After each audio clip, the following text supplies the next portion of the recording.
Suherecki, one of the co-founders of the Work-Life Hub.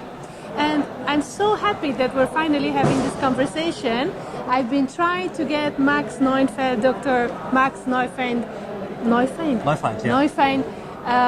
for 2 years now to talk to us about... finally I'm here. Yes, Arbeiten 4.0, Work 4.0, which I'm absolutely fascinated with, the initiative of the German government to co-create the future of work for Germany.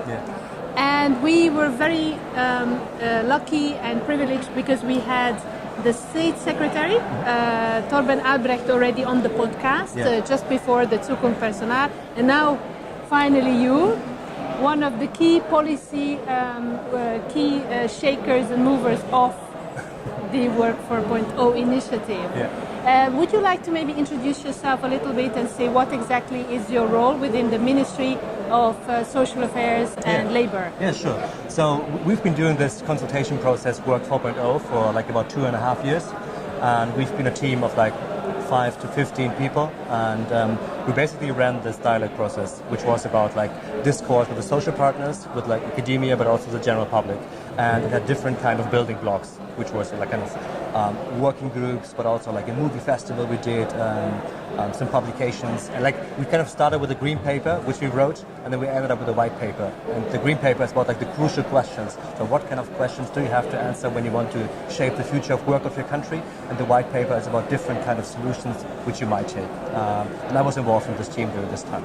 Fantastic. So the white paper was published at the end of 2016. Exactly, yeah. And maybe before we go, let's have a look a little bit. So the product is here. You've done a great in-depth consultation. There were experts involved, artists involved, citizens involved.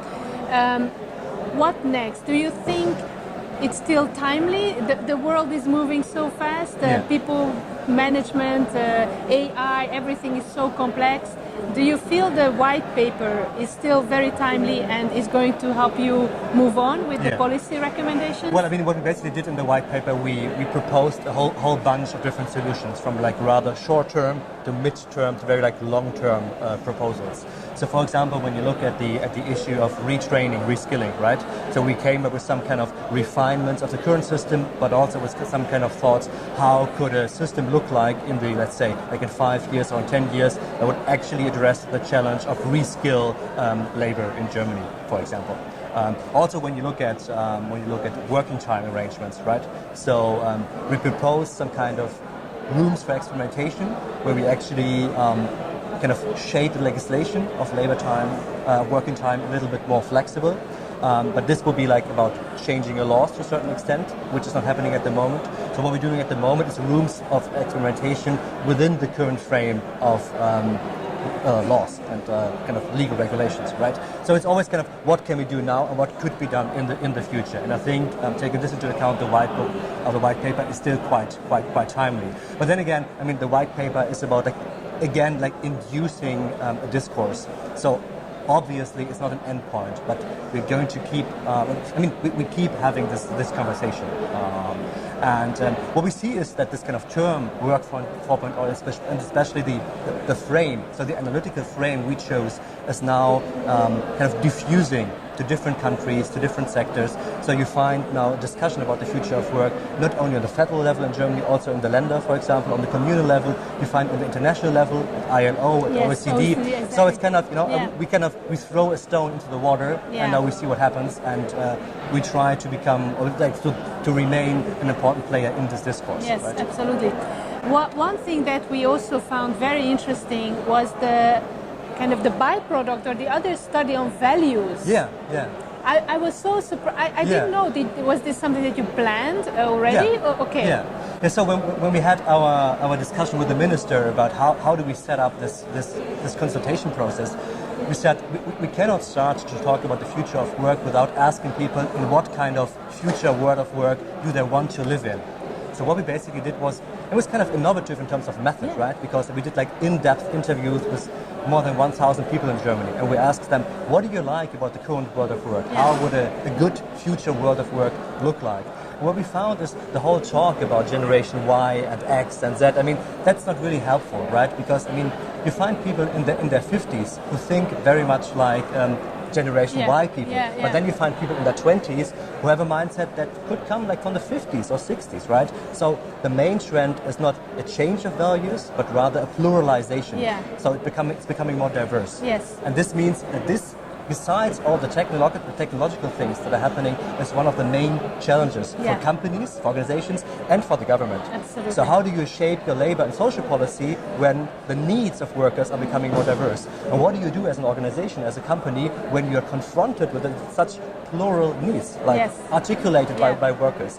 And how do you match these things, right? So your organizational values and culture to the needs of people. I think this, for example, is also about communicating more authentically, right? I mean, organizations have to communicate more authentically because this Zukunft Personal is very much about employer branding, for example, right? And you find that all companies are basically using the same narrative frames. So now it's about like agile and being more flexible, and you can kind of self-realization. But I think in the end, you have to be honest as an organization. What kind of values do you represent, and what kind of values of kind of your employees can you relate to? Because when you look at retention, right? I mean, what makes people stay and remain in an organization? It is about the fit of their values as an organization and workers' values. Absolutely. So. No, I mean, I think it's really fascinating because being here at Zukunft Personal, that's also what you just said, that organizations are grappling with this hyper-segmentation of the workforce. People want to bring their whole selves to work. It's no longer fitting this mold of the ideal worker who's fully skilled, no outside interests or responsibilities, and just pretend to be something. And social media has blown this wide open, and perhaps a change in the values has blown this wide open, that people want to, as you said, work, be themselves and open and vulnerable. No, that's great. And I think you could even say that this is like one of the major trends that comes out of digitalization, right? Because in former times, the subjectivity, so a person being an individual, used to be something you don't really want, right? I mean, when you're running like a manufacturing plant, doing cars, for example, you want every worker to behave the same way. Almost like robots, exactly, right? Exactly. But now, as robots and AI are doing the routine work, what you need of human beings is their subjectivity. What makes them individual, what makes them original. Creative problem solvers. Exactly. And I think this is one of the main challenges for HR, to come for seeing subjectivity as a bug to seeing subjectivity as a feature, right? That's like a major challenge.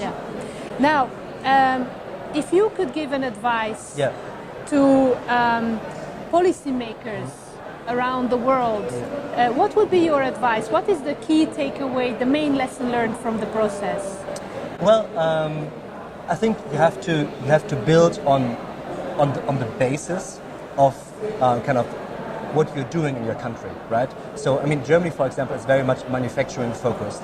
And I find a discussion about when is the next, or when is a German Google going to arise. I mean, that's not really helpful. I mean, we have to build on what we have in Germany. And this is manufacturing, social partnership, a highly skilled basis of skilled labor. I mean, this vocational education, the very strong system. That's what we have to build on. It's not so much about disruption and revolution, it's rather about a thoughtful evolution of what we have in Germany. That's the first thing.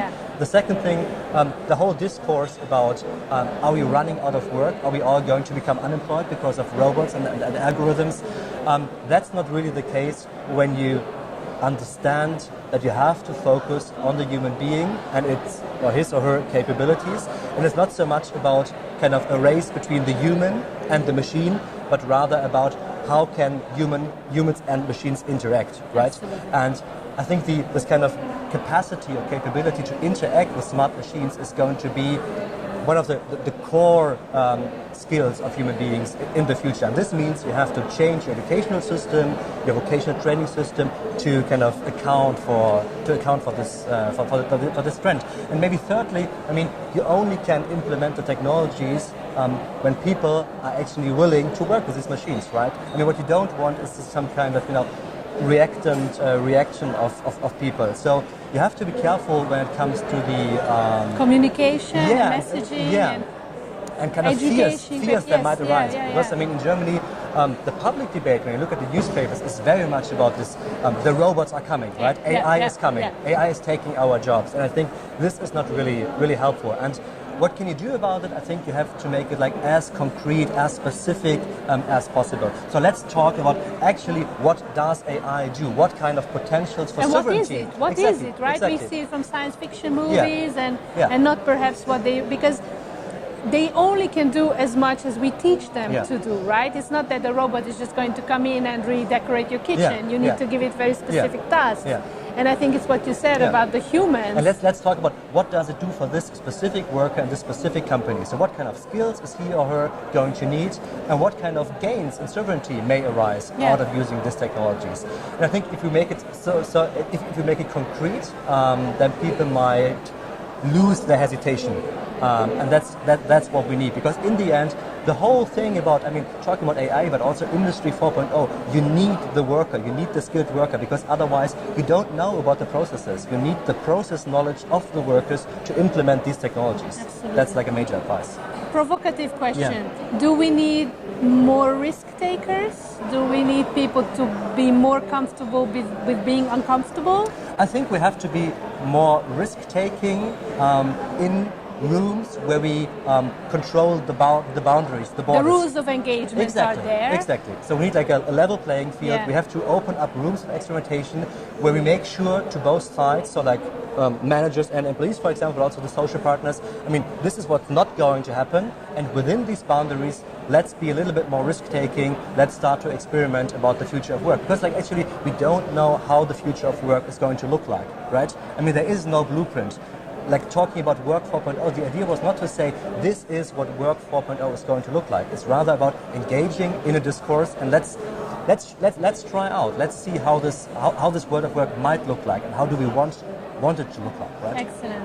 Well, thank you so much, Max. You're welcome. I really enjoyed this conversation. I've been really following the work you've been doing, the whole department has been doing, because I find that you have somehow captured this new world of work in policymaking. Yeah. And I think that's really exciting. So I encourage the audience to go and look at experimentierräume.de, and where you can find real companies who have tried to take risks, who have tried to learn new things. Innovative work practices. Exactly, and they share very generously, very openly. Yeah. Thank you so much. I wish you a fantastic one more day or two more days at Zukunft. Thank you for having me. And if you're interested in the podcast we've done with the State Secretary on this, go on worklifehub.com, and there's going to be also more content about the future of work and the way the world of work is changing.